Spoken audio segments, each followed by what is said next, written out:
Assalamualaikum warahmatullahi wabarakatuh. Perkenalkan, nama saya Satrio Junianto, NPM 2013-05-10-37 dari Prodi Penjas, kelas A.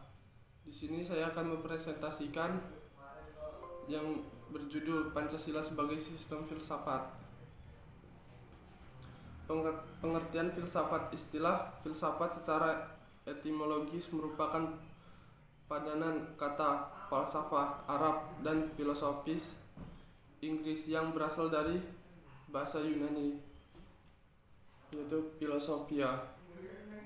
Kata filosofia merupakan kata majemuk yang tersusun dari kata philos atau philen yang berarti kekasih, sahabat, mencintai, dan kata sophia yang berarti kebijaksanaan, hikmat, kearifan, pengetahuan.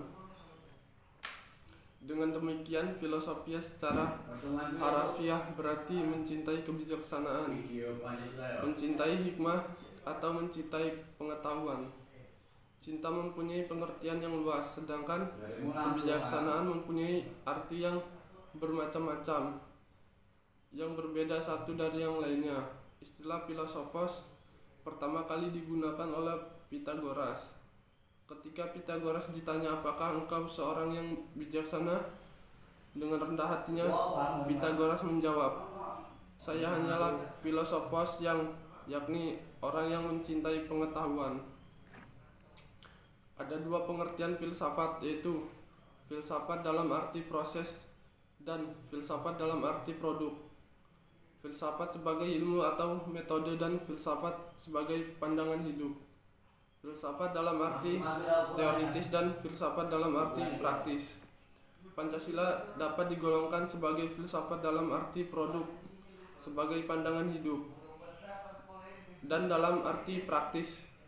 Ini berarti filsafat Pancasila mempunyai fungsi dan peranan sebagai pedoman dan pegangan dalam sikap, tingkah laku, dan perbuatan dalam kehidupan sehari-hari, dalam bermasyarakat, berbangsa, dan bernegara bagi bangsa Indonesia. Pengertian filsafat Pancasila.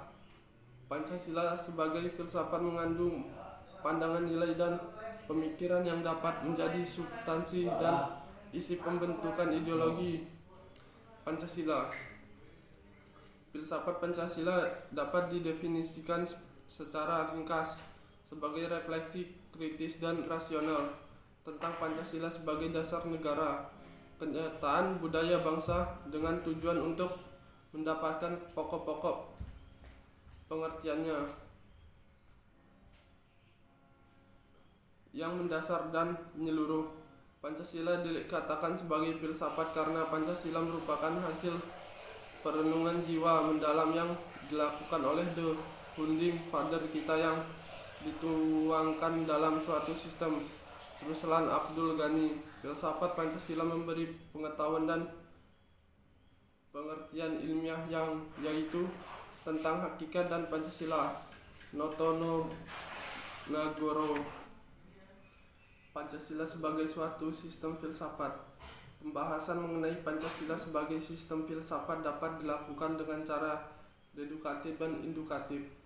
Cara dedukatif yaitu dengan mencari hakikat Pancasila serta menganalisis dan menyusunnya secara sistematis menjadi ketuhanan pandangan yang komprehensif.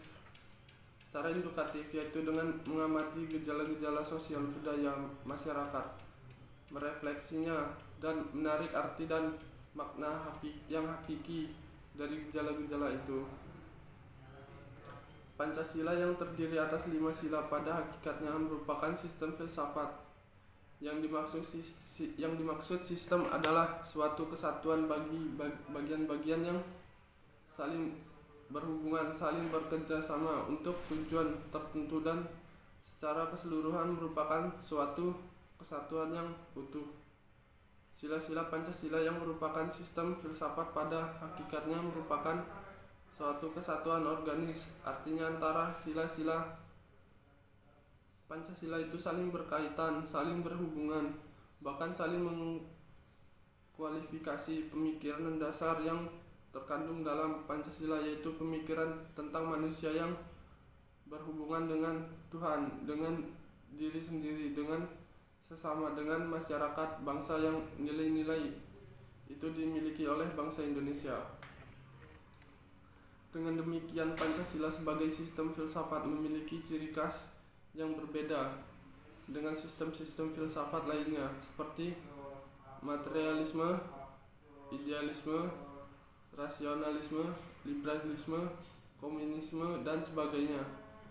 Ciri sistem filsafat Pancasila itu antara lain: 1. Sila-sila Pancasila merupakan suatu kesatuan sistem yang bulat dan utuh. Dengan kata lain, apabila tidak bulat dan utuh atau suatu sila dengan sila lainnya terpisah-pisah, maka itu bukan Pancasila. 2. Susunan Pancasila dengan suatu sistem yang bulat dan utuh itu dapat digambarkan sebagai berikut. Inti sila Pancasila meliputi Tuhan, yaitu sebagai kuasa prima, manusia yaitu makhluk individu, makhluk sosial. 1. Yaitu kesatuan memiliki kepribadian sendiri. Rakyat yaitu unsur mutlak, negara harus bekerja sama dan gotong royong. Adil yaitu memberi keadilan kepada diri sendiri dan orang lain yang menjadi haknya. Membahas Pancasila sebagai filsafat berarti mengungkapkan konsep-konsep kebenaran Pancasila yang bukan saja ditujukan pada bangsa Indonesia, melainkan juga bagi manusia pada umumnya. Wawasan filsafat meliputi dengan bidang atau aspek penyelidikan, ontologi, epistemologi, dan aksiologi. Ketiga bidang tersebut dapat dianggap mencakup kesemestaan. Sekian dari presentasi saya akhiri. Wabillahi taufiq wal hidayah. Wassalamualaikum warahmatullahi wabarakatuh.